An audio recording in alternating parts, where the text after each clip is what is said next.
then what if God had abandoned you? There are moments in life when God's silence feels deafening. You pray, you ask, you do your best, and still, the bills pile up, work becomes scarce, the doors begin to close.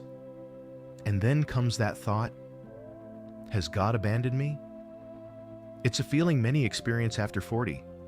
After years of effort, after building a story, after living so much, suddenly everything seems to fall apart.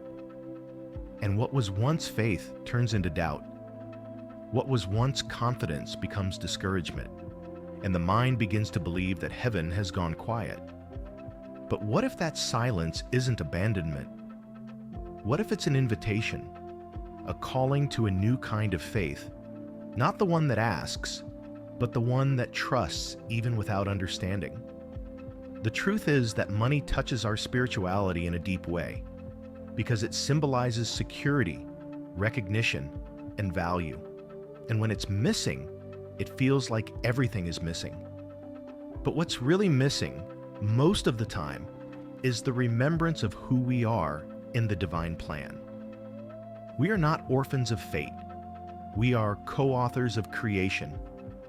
God doesn't disappear when the balance drops. He simply changes his language. And he begins to teach us through circumstances, because there is a silent pedagogy in scarcity.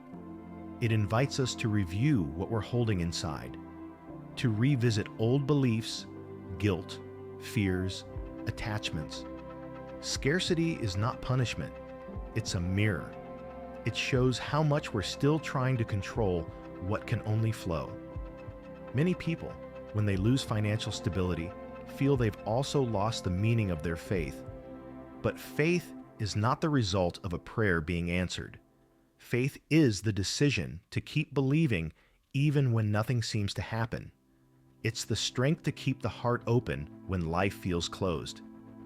After 40, this lesson becomes deeper, because maturity puts us face to face with what we've avoided seeing, that we no longer have time to waste energy on what doesn't make sense. And it's at this point that our relationship with God changes levels. He stops being the magical provider and becomes the companion on the journey. God is not a spiritual bank. He is the very flow of life moving within you. When faith weakens, fear grows. And fear is the opposite of prosperity.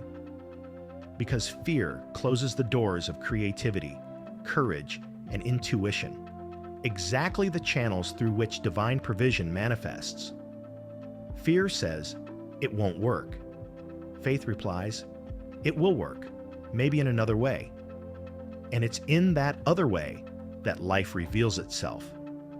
Recovering faith in divine provision is learning to listen to the invisible. It's looking at what cannot be seen and still trusting.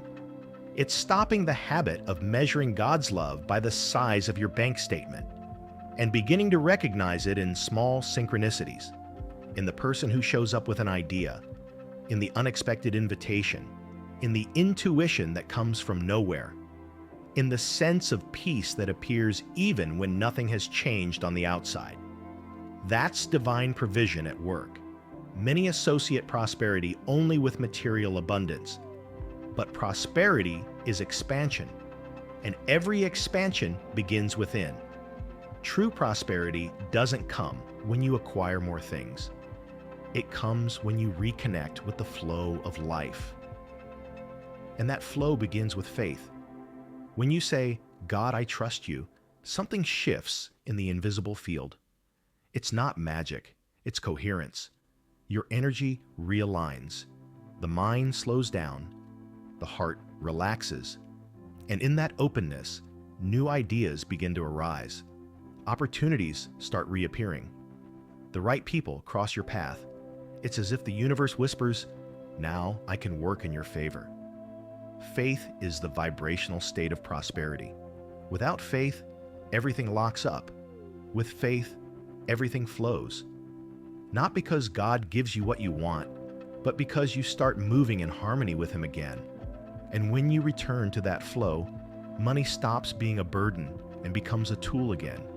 You stop chasing scarcity and start walking alongside abundance. There's a passage in the gospel that says, "Seek first the kingdom of God and his righteousness, and all these things shall be added unto you." After 40, this phrase takes on a new meaning. It's not about religion, it's about consciousness. To seek the kingdom is to seek within, to align yourself with purpose, truth, and inner peace. And it's exactly from that state that provision flows. Because when your inner world is in order, the outer world follows. Then maybe your financial challenge isn't really about money. Maybe it's about trust. Maybe God hasn't abandoned you. He's just led you away from the old path to show you another one. A path where faith and prosperity walk side by side. A path where value is no longer measured in numbers, but in consciousness. Have you ever noticed that some of life's greatest new beginnings happen right after its greatest losses? That's not a coincidence. It's transformation. Sometimes God needs to empty you of one story so he can fill you with another. And while you resist, he simply waits. He waits for the moment when fear grows tired and the heart finally surrenders. And when the heart surrenders, provision returns. Not because something changed on the outside, but because something healed on the inside. Faith in divine provision is not passivity. It's not waiting for money to fall from the sky. It's acting in harmony with the certainty that heaven is guiding you. It's studying, planning, working, but without despair, with confidence. It's understanding that prosperity is a partnership between the visible and the invisible.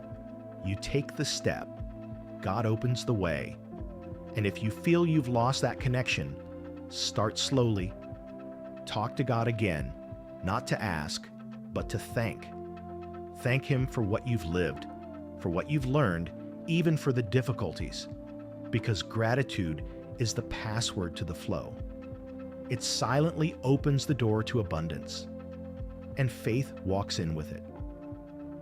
Take a deep breath. Maybe your account still isn't where you'd like it to be. Maybe the job still hasn't come. But if your heart feels calmer right now, that's already a sign that God is near, because the divine presence is recognized by peace, not by the absence of problems. You haven't been forgotten, nor punished. You're being prepared. God hasn't taken anything from you. He's teaching you to prosper in a new way, a wiser, more conscious way. And that lesson is the true treasure of life after 40. So if today you feel that God has abandoned you financially, breathe. Life is simply inviting you to trust again, to trust the right timing, the right movement, the provision that comes at the exact hour. Because when you trust, fear goes silent. And in the silence of fear, God's voice can be heard again. It doesn't come with noise. It comes softly, like a whisper in your heart saying, "I never left you. I was only teaching you to remember who you are." And who you are is a child of abundance, a co-creator of life, a channel of prosperity. Faith doesn't age, it matures. And when it matures, it turns any desert into a garden. Close your eyes for a moment. Feel it. God never abandoned you. He was just waiting for you to believe again. Did you enjoy what you heard and want to dive even deeper into the topic? The link in the first comment below will take you straight to the next level. And if this video made a difference for you, give back by liking, sharing, commenting, and subscribing with the bell on.